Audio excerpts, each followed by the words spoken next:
Hoy vamos a sumergirnos en la historia de un experimento educativo que fue, bueno, una auténtica revolución. Nació en la España del siglo XIX y la verdad le dio la vuelta a todas las reglas del juego del aprendizaje tradicional. A ver, lancemos la pregunta al aire. ¿Y si la escuela no tuviera notas? ¿Ni exámenes finales? ¿Ni siquiera libros de texto? Hoy ya suena radical, ¿a que sí? Pues bueno, imaginemos por un momento lo que era soltar algo así en pleno siglo XIX. Esa era, ni más ni menos, la premisa de la que partía la institución libre de enseñanza. Una idea que, vamos, pretendía dinamitarlo todo. Claro, para entender por qué esto fue tan rompedor, tenemos que hacer un viaje en el tiempo. Nos vamos a la España del siglo XIX.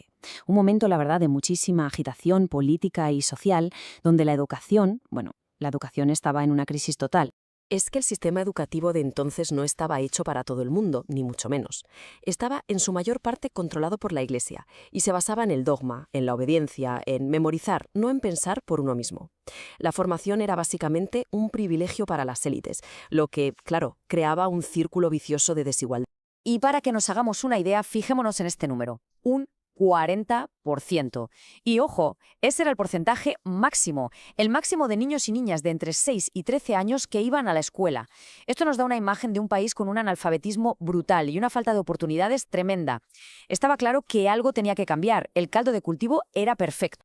Y justo ahí, en medio de todo este panorama tan oscuro, aparece una figura clave, el que iba a encender la mecha, Francisco Giner de los Ríos. Un catedrático que simplemente se atrevió a imaginar que se podía enseñar de otra manera, de una forma radicalmente distinta. Aquí lo tenemos, Francisco Giner de los Ríos.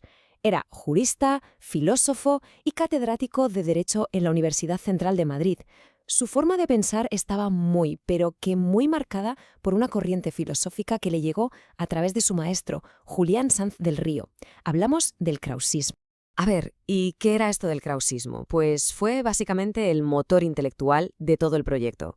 Defendía una educación laica, progresista, o sea, libre de dogmas políticos y religiosos. La idea era que la educación sirviera para el desarrollo completo, integral, de la persona, liberarla de todas esas cadenas dogmáticas de la enseñanza oficial. Y su rechazo al sistema era absoluto, vamos. Fijaos en esta cita de una carta suya de 1884. Decía que los exámenes eran, literalmente, uno de los mayores cánceres de nuestra organización universitaria. Para él es que desvirtuaban por completo el sentido de la educación. El objetivo no era conseguir un papel, un título, sino formar personas de verdad. Entonces, ¿cuál fue la gota que colmó el vaso? Pues todo estalló en 1876 con una purga del gobierno. A Giner y a otros catedráticos con ideas liberales los expulsaron de la universidad. ¿Y su respuesta cuál fue? Pues no fue quedarse callados, no. Fue pasar a la acción.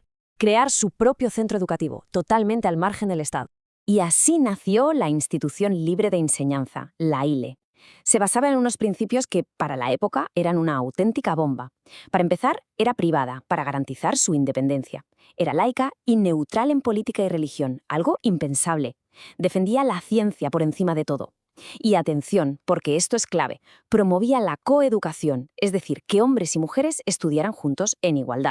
Y para blindar esa libertad, tomaron una decisión drástica. Renunciaron a todo lo que les pudiera atar al sistema.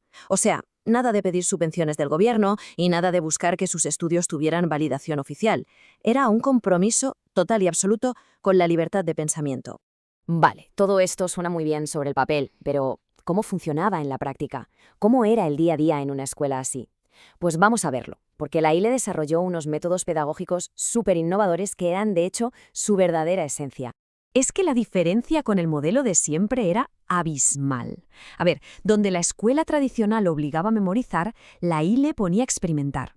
Donde te soltaban un sermón dogmático, la ILE abría una conversación, un debate.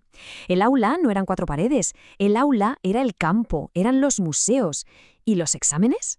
Adiós exámenes, se cambiaron por una evaluación continua, para ver el progreso real de cada persona. Las excursiones, por ejemplo, no eran para pasar el rato, eran el corazón de su método. La geología se aprendía en la montaña, el arte viendo los cuadros en un museo y la botánica, pues en el campo. La idea era esa, que el alumnado tocara, viera, interactuara con el mundo real y lo entendiera por sí mismo, sin intermediarios. Hay una frase de Giner de los Ríos que lo resume todo a la perfección. Decía que la escuela necesitaba poco libro y mucho jabón y agua. Es genial porque capta esa idea de educación integral.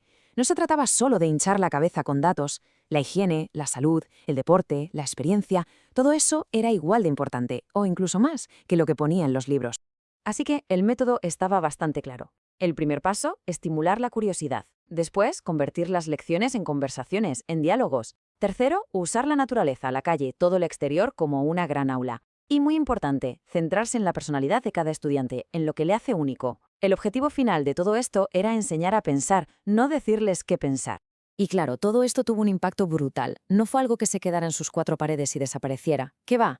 Su influencia fue mucho más allá, dejando una marca profundísima en la sociedad y en la educación de España durante décadas. Vamos a repasar un poco su historia. Se funda en 1876. Pues bien, para 1884, periódicos como el The Times de Londres ya hablaban de ellos.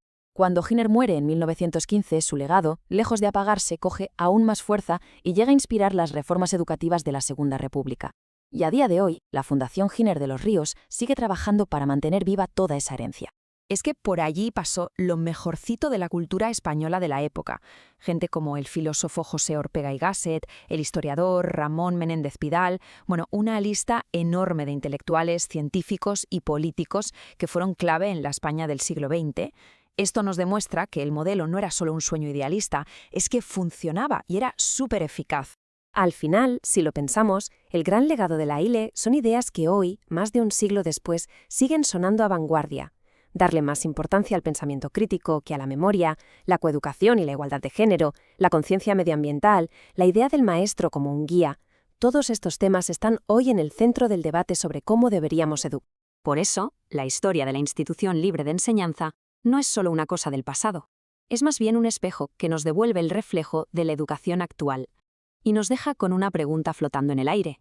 Una pregunta que es tan importante hoy como lo fue entonces. Ahí queda eso, para que le demos una vuelta.